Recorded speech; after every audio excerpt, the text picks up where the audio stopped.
vida religiosa sinodal en misión, porque esta es la pregunta que nos hacemos en la CLAR.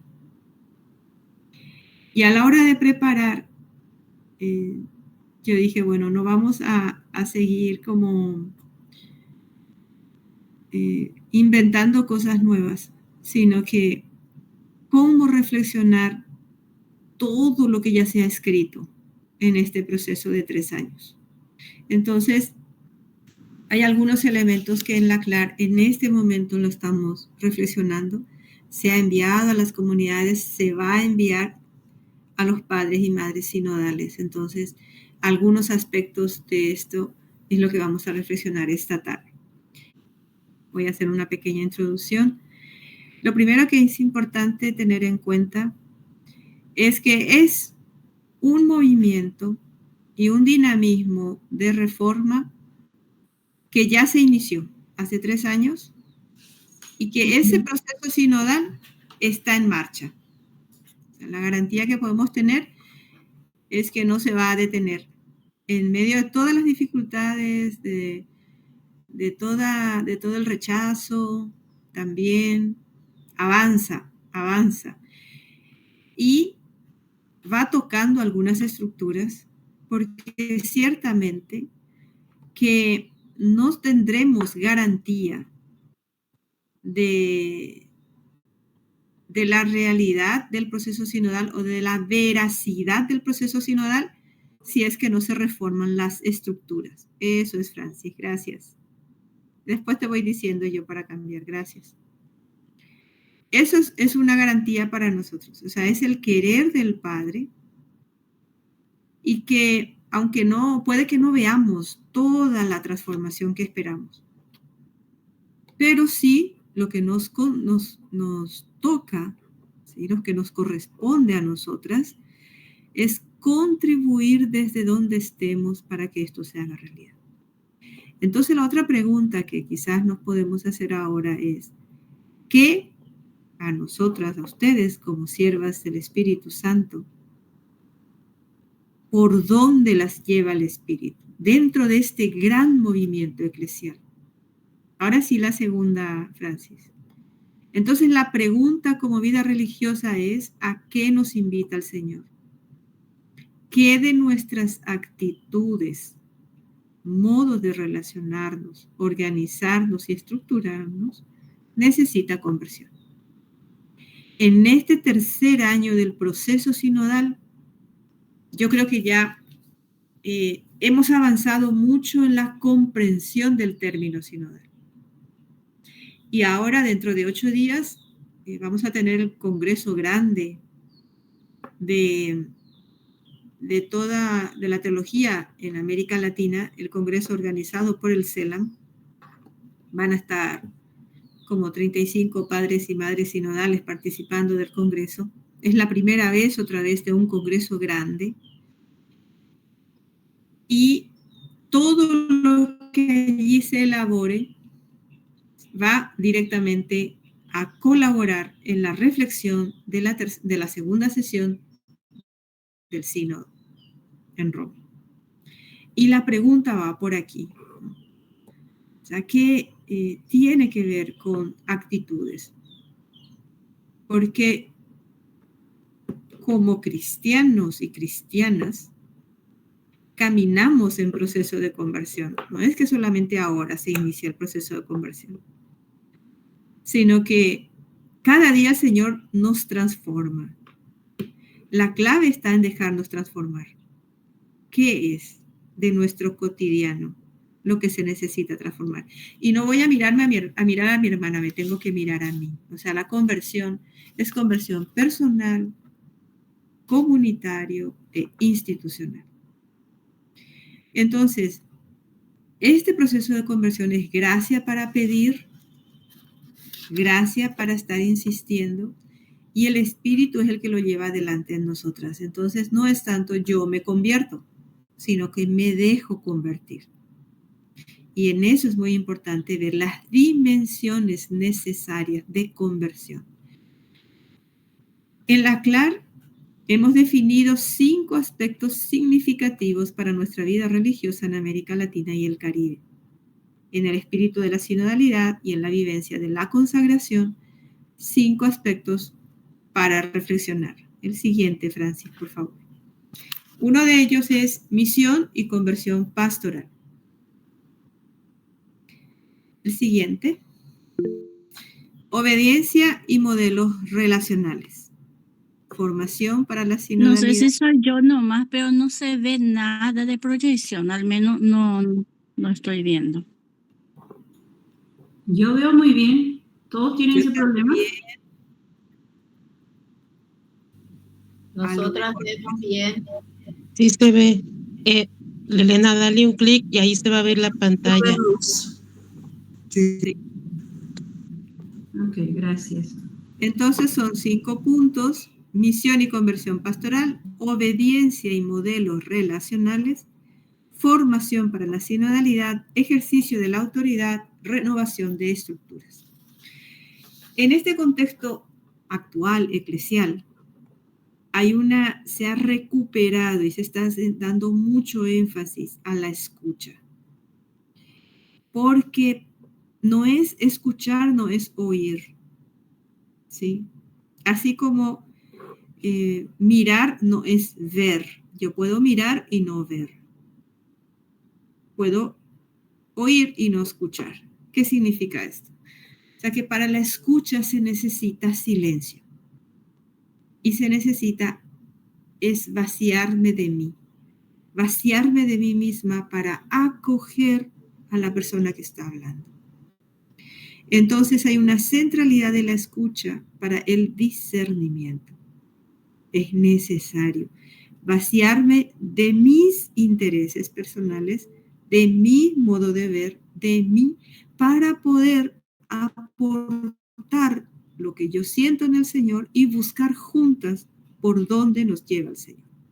Esa es el horizonte, es el querer de Dios.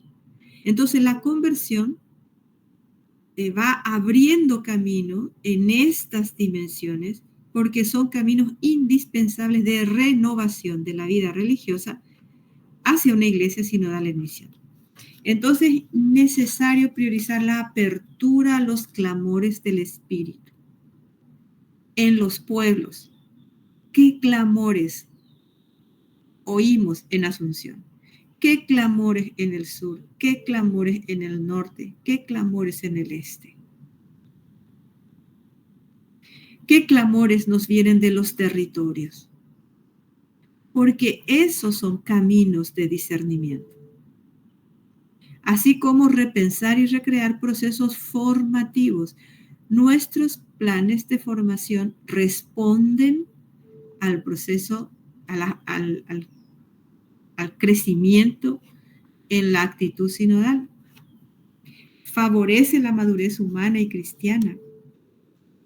Entonces, la formación para la sinodalidad tiene que enfatizar la autonomía, el reconocimiento, la potenciación de los dones personales, la autonomía referenciada, ¿sí? No es yo me lanzo sola, sino que es siempre en referencia a alguien. Nosotras nos hemos sentido llamadas y hemos entregado la libertad. Solo que a veces lo que entregamos lo queremos de vuelta, ¿no? Pero es cómo prepararnos, seguirnos formando para esto. Y después también una formación que potencie los dones personales. Y la integración de la diversidad cultural, generacional, ¿sí? Entonces, y lo mismo, todo esto tiene que ver con el ejercicio de la autoridad, porque requiere una profunda transformación. El modelo es Jesús. Como servicio, como cercanía, como el ponerse a los pies. La autoridad tiene que ejercer un espíritu de comunión y participación, promover la corresponsabilidad y el diálogo inclusivo. Luego la construcción de relaciones fraternas, colaborativas, libre de jerarquías, porque a nosotras no se nos dan cargos, se nos piden servicios. Son servicios.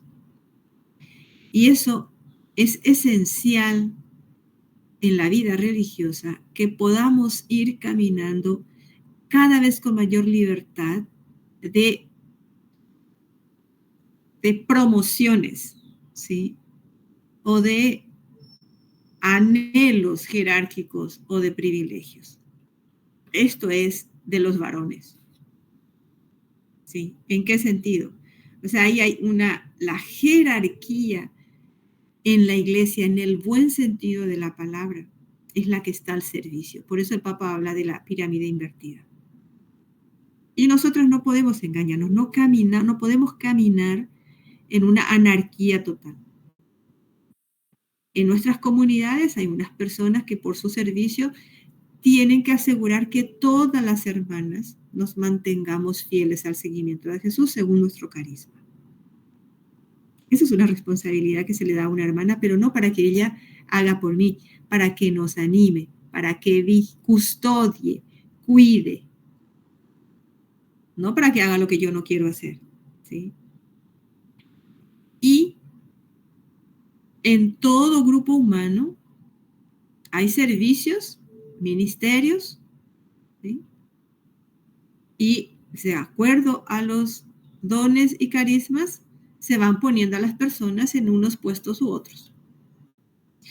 Entonces, ¿cuál es la clave para nosotras? El compromiso con la justicia y la dignidad humana. Nuestro sentido, el sentido de nuestra vida consagrada es la misión. Entonces, la renovación de las estructuras se presenta como un desafío fundamental para responder a la realidad actual desde el Evangelio y los carismas propios. Entonces hay una fidelidad creativa, una llamada a la apertura, al cambio. Estos son los dos pilares del proceso sinodal en la vida religiosa. Fidelidad creativa al carisma y apertura al cambio. Requiere una participación de todas. La flexibilidad de estilos, de costumbres. Desde que inició el proceso sinodal, el Papa viene hablando de que la conversión pasa por el cambio de mentalidad, cambio de estilo, de horario, de modos.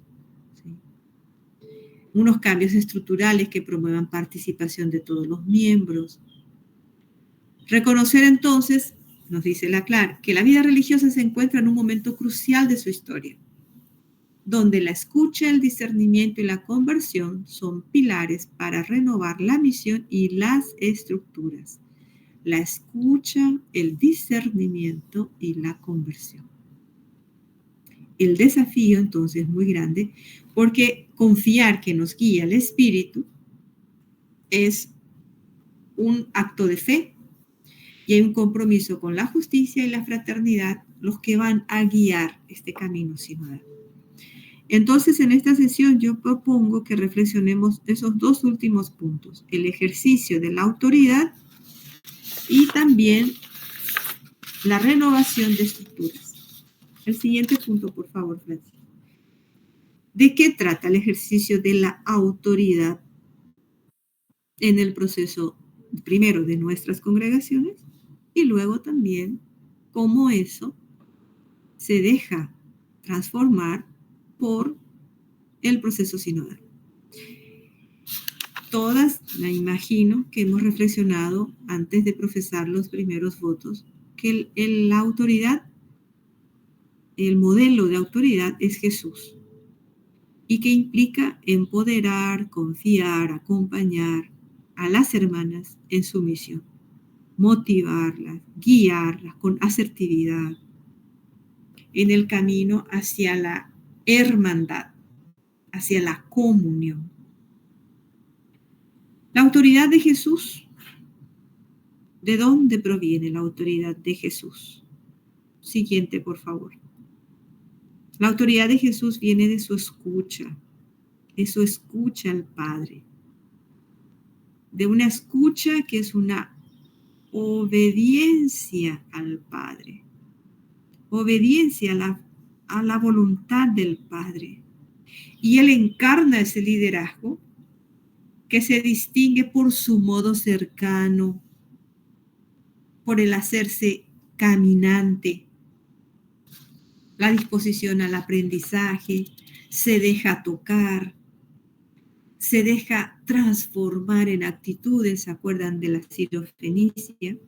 Cuando Jesús le dice que no se puede dar la comida de los hijos a los cachorros. ¿Qué le dice la sirofenicia? O sea, a Jesús también se deja transformar. A Jesús también en su proceso de crecimiento en esos 3 años de ministerio, él también fue descubriendo por dónde va la voluntad del Padre. No lo sabía todo. Cuidado con esa imagen de Jesús que tenemos. Él estaba encerrado. Mi misión es a las ovejas perdidas del pueblo de Israel. Y sin embargo, una mujer le hace abrirse a otras culturas, a abrirse, a ir más allá, a romper esquemas. La autoridad entonces de Jesús se fundamenta en el servicio expresado con humildad, con entrega, búsqueda de que los demás estén bien, de que los demás crezcan. Entonces, en este sentido, el ejercicio de la autoridad debe reflejar los sentimientos de Jesús. Cuidado, no se busca una persona perfecta porque no existe. Jesús se enojaba. ¿Se acuerdan cuando agarra el látigo y le corre a todo el mundo del templo? O cuando dice, vayan a decirle a ese zorro que hoy trabajo, mañana continúo y después llegaré a Jerusalén. O sea, él era de carácter, no era ningún santito, ¿sí? Pero entonces, reflejar los sentimientos de Jesús, nos dice Filipenses 2. ¿Cuáles son los sentimientos de Jesús? Prioriza la proximidad, el cuidado de la comunidad, fomenta la corresponsabilidad y él, como decimos en la CLAR, el sentipensar crítico. Pues no solamente es la que siempre está, no es solamente una racionalidad crítica, sentipensar crítico. El siguiente, por favor. Esta autoridad se practica en un espíritu de comunión. Esto hace mucho que se viene reflexionando en la CLAR. En un espíritu de comunión, participación e inclusión. Cuidado, no es una democracia, porque nosotros no estamos por un partido político. Es un modo de vida. Y queremos hacer la voluntad del Padre. Y lo que está en juego es el reino.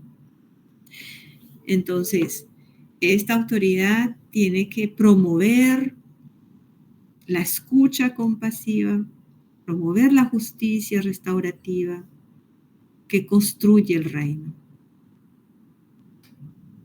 Establece relaciones al estilo de Jesús, gesta nuevas dinámicas comunitarias que son inclusivas, dignificantes, liberadoras, donde cada persona encuentre su lugar en la mesa, su lugar en el bien común, incluso si ella implica el desafío de la conversión y corresponsabilidad. La siguiente. Y este aspecto también es muy importante. La siguiente, por favor, Francis. La coherencia entre palabras, acciones y vivencias. A mí, por ejemplo, me impresionó mucho en esto que les compartía Raquel. A mí me sorprendió. Pensé que cuando el cardenal pidió esto, se hizo el discernimiento con mi provincial, porque es una estructura nueva. Ninguna diócesis tiene lo de una delegada para la vida religiosa, que es como lo que el Papa tiene en Roma, el dicasterio para la vida religiosa. O sea, el Monseñor está decidido a ir abriendo caminos sinodales, abriendo estructuras, en la estructura clerical, abrir lugares para la mujer. Entonces, él dice, yo estoy convencido de esto. Y entonces, a partir de ahí, él tiene un grupo que es la curia, el consejo de curia, es como la provincial y su consejo. Todos son sacerdotes ahí. Y con este servicio me ha pedido que forme parte de ese consejo. Madre mía, yo les digo, de verdad, nunca había estado yo en un ámbito clerical. Es la primera vez. Es muy distinto ser parte de la Conferpar, estar en la CLAR, en una estructura de vida religiosa. pero es necesario. Yo le decía al monseñor, por Dios, tuve la primera reunión y salí de allí así como con el corazón aquí. Nunca estuve tan tensa, tan nerviosa. Y me dice el monseñor, pero es necesario, Nancy, porque la iglesia no es solamente tu comunidad de tu barrio o la vida religiosa. Todo esto es la iglesia y esto tiene que ver con la iglesia jerárquica. Y eso es así. Entonces, cuando se hizo la Eucaristía el 31 de julio, para mí fue muy significativo que sea en esa Eucaristía. Tuvimos una reflexión con el padre Oscar con todo lo que conforma el gobierno de la arquidiócesis. Las 4 estructuras jerárquicas que están junto con el cardenal. Y le dije al padre Oscar, no, vos vas a hablar, yo me voy a callar, yo voy a ayudar a coordinar esas cosas, pero yo mejor que seas vos, porque de varón a varón y de cura a cura por ahora, por ser la primera vez, es bueno. Fue muy buena la reflexión, claro, hay de todo, ¿verdad? Pero fue muy bueno. Y en la Eucaristía fue cuando me dice el canciller, hermana, en la Eucaristía vas a hacer tus promesas. Y digo, ¿mis promesas? Yo no sabía que tenía que hacer promesas, ni que tenía que rezar el credo. Raquel y yo lo vimos cuando el monseñor Roberto, en la ordenación de episcopal, que él tenía que delante de sus hermanos obispos rezar el credo, prometer. Yo me asusté y me puse a sudar. Digo, Virgen Santísima, esto sí que es. Leí, claro, dame para que lea qué es lo que voy a decir, le dije yo, porque a mí no me habían avisado nada de esto. Ese es otro aspecto. El clero o la jerarquía se maneja como si todos supiéramos cómo se manejan ellos. Porque me hubieran por lo menos explicado antes. Mira, esto es. Yo no sabía nada, digo, menos mal que me fui con camisa, me reía yo sola, digo, menos mal que me fui con camisa, y me fui como, qué sé yo, presentable, era la fiesta de San Ignacio, ¿verdad? Pero ¿por qué digo esto? Porque realmente lo que se nos pide no es perfección, sino coherencia. Y en el texto que yo leí, que lo prometí solemnemente delante de rodillas delante del altar, es esa que no solamente en lo que diga, sino en mi modo de andar, de vivir, de relacionarme, como que tengo que testimoniar lo que profeso. Y digo, y eso es, ¿qué se nos pide a nosotros, a todas nosotras como religiosas? ¿Qué se nos pide cuando ejercemos la autoridad? Coherencia entre palabras, acciones y vivencias. Pero no significa que no fallemos. No significa que no seamos frágiles, porque lo somos. Mi mamá siempre decía, si te equivocas más veces, pedirás perdón más veces. No es no equivocarse, sino cómo reaccionamos cuando nos equivocamos. Es fundamental para construir credibilidad ética y transparencia, cómo son nuestras comunidades, cómo nos relacionamos con los laicos y laicas que trabajan con nosotros. Para mí siempre es un cuestionamiento. ¿Será que nosotras como directoras de las escuelas tratamos a los laicos como patrón y obrero? Sí, hay que cumplir las leyes laborales, las relaciones como son. Se fomenta la confianza en los procesos comunitarios y en los vínculos. Entonces, es como en ese desarrollar la escucha activa, que acoge lo diverso, que acoge la diversidad, que ayuda a valorar la riqueza intergeneracional, la riqueza de las jóvenes, la riqueza de los mayores, la interculturalidad. Ustedes tienen unas comunidades interculturales muy bonitas. Siempre es un desafío, claro, nuestra vida es un desafío. Una convivencia más armoniosa no significa que no haya conflictos, sino cómo gestionamos los conflictos. La transición de un modelo jerárquico a uno más circular. Ese es el discernimiento que hay que hacer. ¿Quién de las hermanas ven ustedes con mayor don para promover unos modelos más circulares, que no diluye la autoridad, Al contrario, más poliédrico, o sea, más plural. Esto requiere mucha madurez individual, comunitaria y reflexión crítica y compromiso personal. La siguiente, por favor.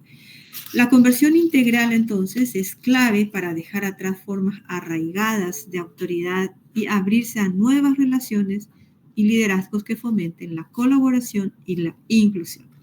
Entonces hay que pensar en formar para liderazgo sinodal, formar para la participación. Desde la formación inicial, desde que nos ven las jóvenes y llegan a nuestras comunidades, formarlas en esto, ¿sí? No son niñas las que llegan, son jóvenes maduras, capaces de una decisión radical, ¿sí? Hay que erradicar todo tipo de infantilismo, verticalismo lingüístico, porque a veces somos circulares, pero nuestro lenguaje todavía es jerárquico, es vertical, ¿sí? Clericalismo o dinámicas de abusos de todos los estilos, ¿sí? Y hay que revitalizar esa formación continua también para las personas que ejercemos un tipo de liderazgo, un tipo de autoridad, para que sea cada vez más evangélica, ¿sí? Que el liderazgo sea compartido. Entonces es necesario valorar las capacidades individuales. Y por eso todas tenemos que colaborar en eso, porque nadie ve todo. Entonces formarse en un estilo de vida conforme a los principios del Evangelio implica practicar la conversación en el Espíritu. Saben ustedes que, y es dificilísimo. Todas conocemos las 3 rondas. Pero qué difícil es respetar que son 3 minutos para cada uno. Que no es para sentarnos a casear, sino primero orar, luego compartir lo que yo he orado y escuchar. Y qué difícil es no ponerme yo a discutir con la otra o escuchar y a ver qué le voy a responder, sino que es callar y después compartir lo que me ha resonado de lo que he oído. Volver a rezar y luego por dónde nos lleva el Espíritu. Es una disciplina tremenda, pero que nosotros, toda la experiencia que hemos hecho hasta ahora, realmente uno se da cuenta que cómo nos va convirtiendo. Tiene un potencial de conversión tremendo la conversación al Espíritu.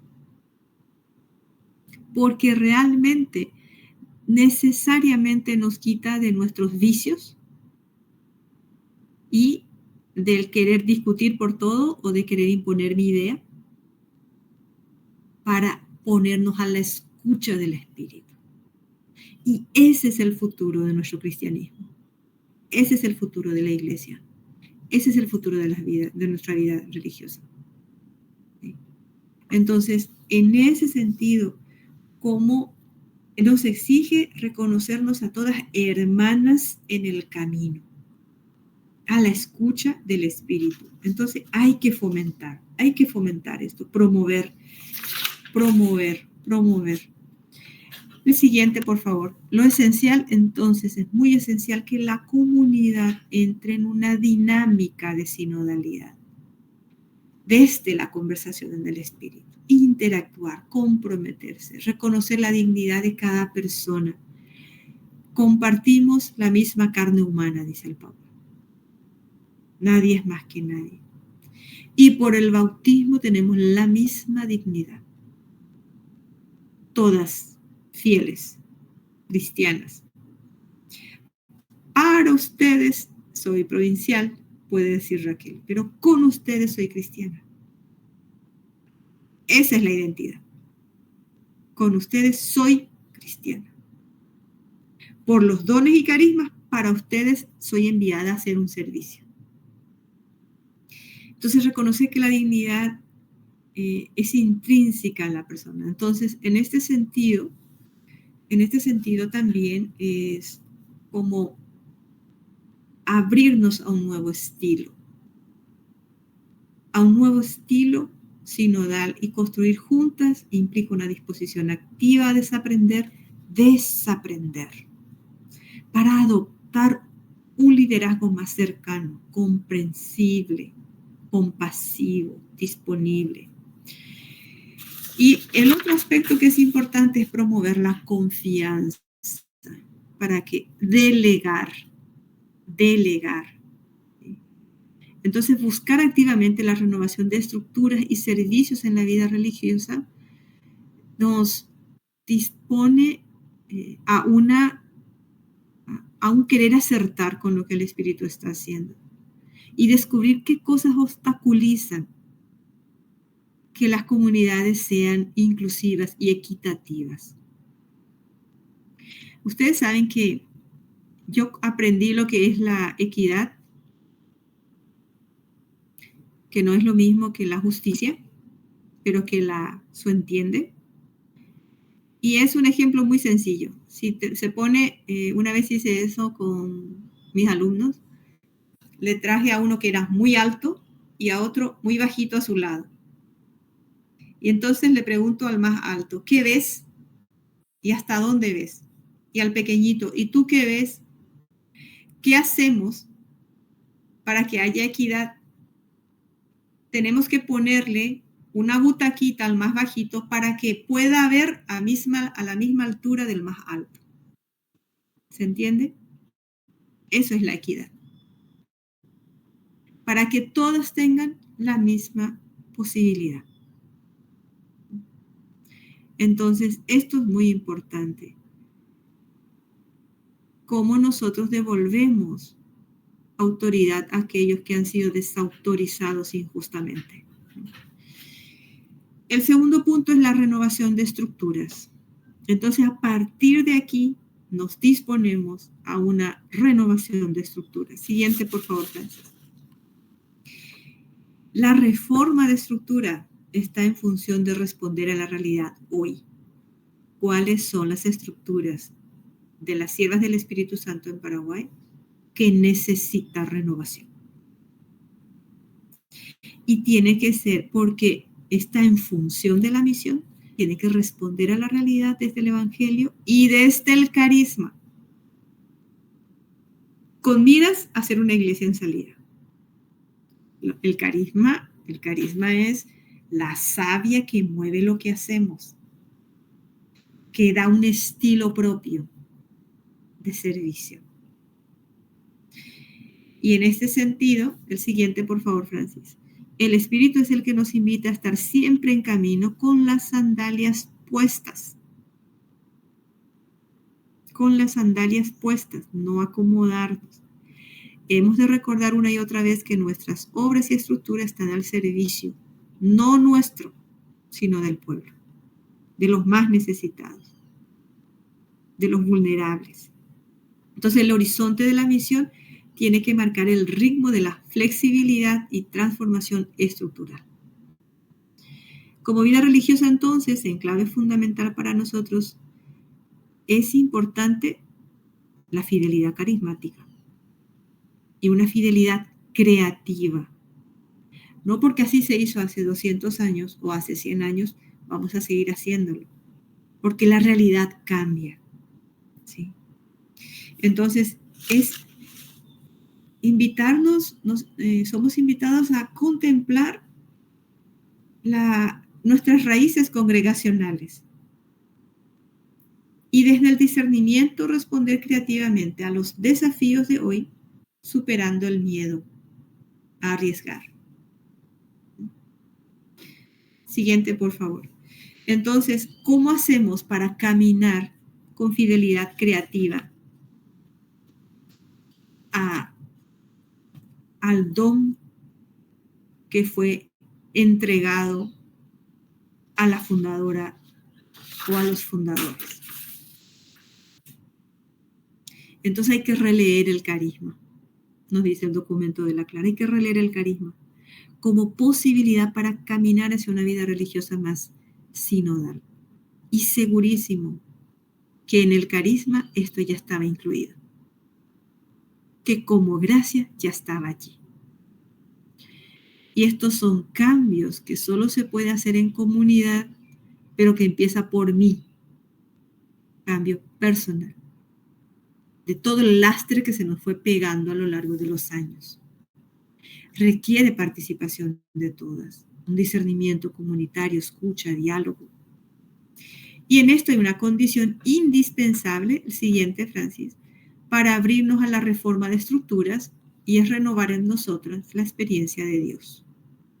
No puede ser sin escuchar el querer del Padre. No puede ser. Renovar en nosotros esa escucha, porque es el que nos empuja a arriesgarnos, a caminar, a ir más allá, a ser audaces. Y el cambio estructural pide una conversión que parte de lo profundo y que abarca la mente, el corazón, la voluntad y la acción. Somos convocadas, somos animadas, somos llamadas, invitadas a contemplar a Jesús. ¿Cuántas veces hemos oído la invitación a vino nuevo en odres nuevos? ¿Por dónde va ese vino nuevo y qué tipo de odres nuevos se requiere en la provincia para que el vino no se pierda? Esto posibilita asumir riesgos, porque confiar en el Espíritu nos hace caminar en la inseguridad. Pero recuerden que Jesús nos dice: no tengan miedo. Entonces, desde la CLAR se dieron unos puntos importantes para la renovación de estructuras y que son movimientos y actitudes a las cuales somos invitadas como vida religiosa y como iglesia. Siguiente, por favor. El primer punto es avanzar con transparencia y audacia evangélica. Los procesos de revisión de nuestras obras, ensayar los cambios a la manera de gestionar, de vivir la misión, de organizar como la comunidad, organizarnos como institución, poniendo en el centro la misión y el trabajo con los demás, el trabajo en red. Entonces el centro es la misión, la misión. El segundo punto es fortalecer la conciencia de que todo ha de estar al servicio de la misión. Por eso necesitamos tener un proyecto común orientado a la misión, flexibilidad en estilos y costumbres comunitarias, pastorales, que nos permitan orientarnos de manera sinodal y misionera. Poniendo en el centro el qué, de nuevo, el reino, Jesús y el reino.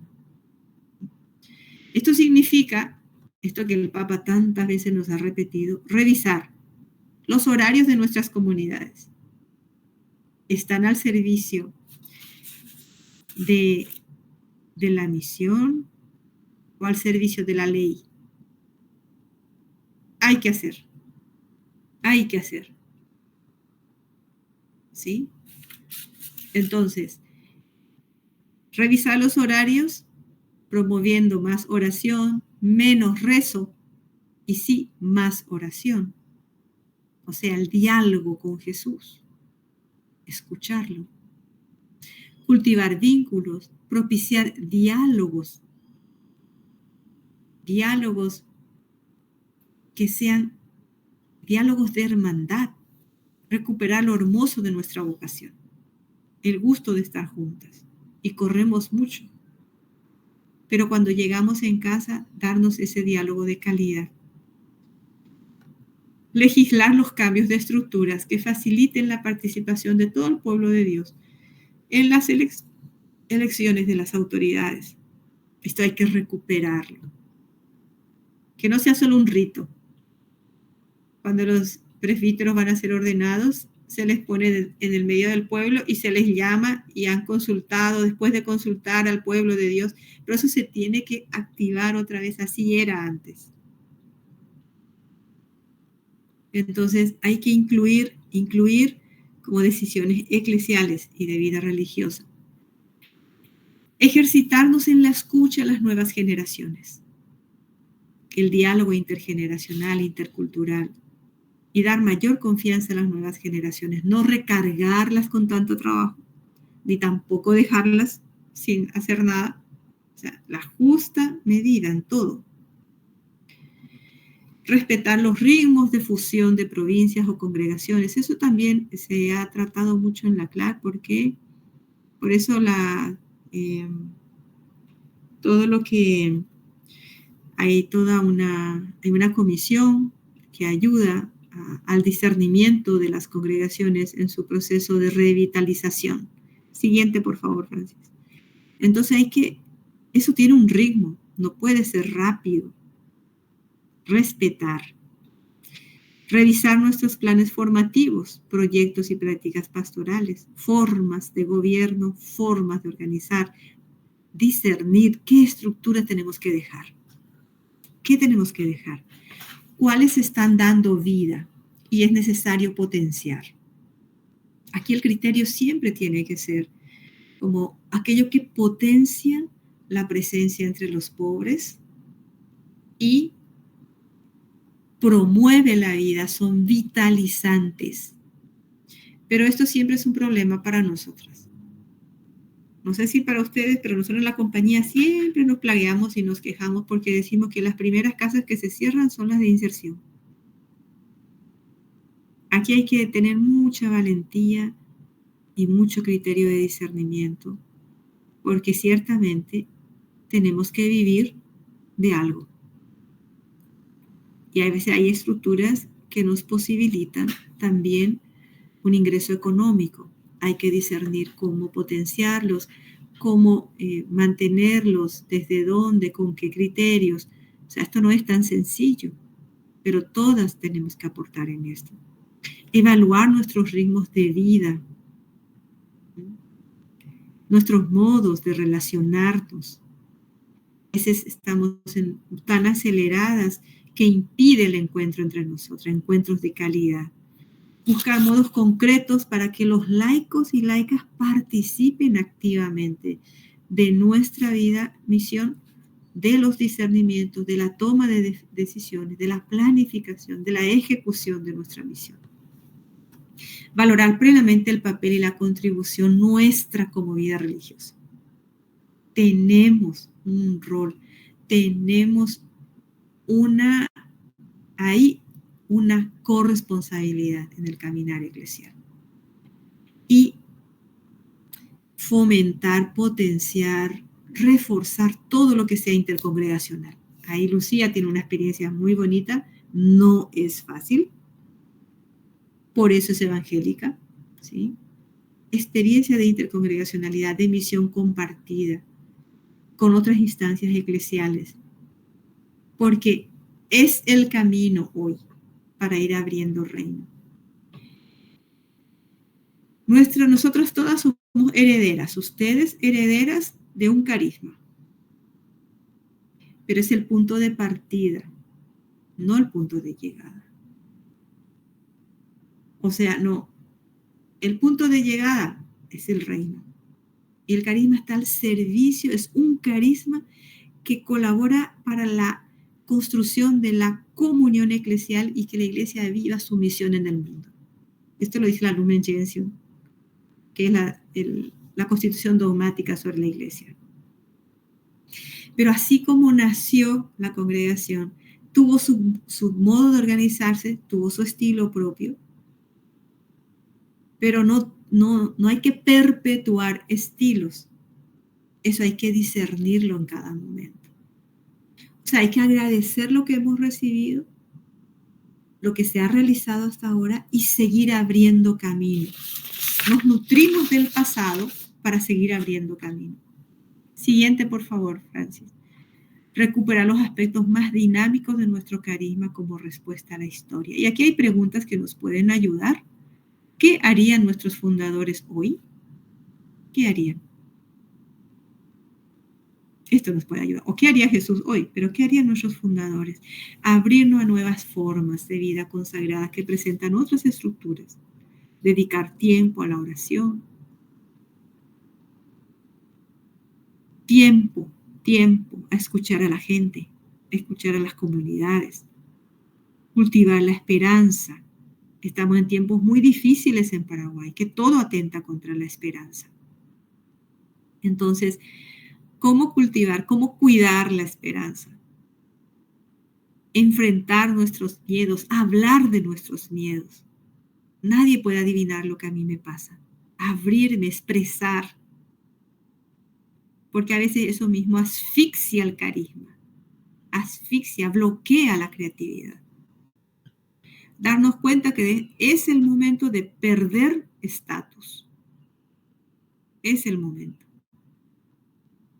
de dejar el clericalismo, que también lo replicamos en nuestras comunidades, o los privilegios a los que nos hemos acostumbrado. A abrirnos al profetismo. Esto no puede desaparecer. Y hoy, la pequeñez y la fragilidad es el modo evangélico de ser profetas. Es hacernos conscientes de que el evangelio nos lleva por la humildad, por la minoridad, por la pobreza, la desapropiación. Entonces, renovar la centralidad en Jesús para vivir la mística del día a día. Dar pasos para formarnos y concientizarnos para el cambio, recordando que la renovación de las estructuras se logra desde el amor, gradualmente y con procesos, nunca desde la imposición. Y esto, y muchas gracias. El último, Francis. Ahí está. Muy bien, muchas gracias a mi asistente.